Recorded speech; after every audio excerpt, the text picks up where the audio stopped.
তুমি সারাদিন খাটো, কিন্তু ঘরে টাকা আসে কই? এভাবে আর কতদিন চলবে? আমি চেষ্টা করছি, তোমার জন্যই তো সব করছি।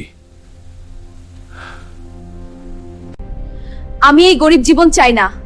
পাশের গ্রামের লোকগুলো দেখো কেমন থাকে। টাকা সব না, ভালোবাসা আছে আমাদের। ভালোবাসা দিয়ে ভাত রান্না হয়? তোমাকে দেখলেই আমার রাগ হয়। তুমি কখনো বড় হতে পারবে না। একদিন তুমি এই কথার জন্য আফসোস করবে।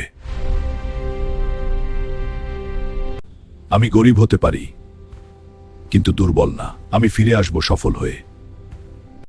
কষ্টে আমাকে শক্ত করেছে, অপমানই আমাকে আগুন বানিয়েছে। আমি ভুল করেছি। আমাকে ক্ষমা করো। যখন আমার কাছে কিছু ছিল না, তখনই তোমার থাকা দরকার ছিল। যে তোমার কষ্টে পাশে থাকে না, সে তোমার সুখের যোগ্য না।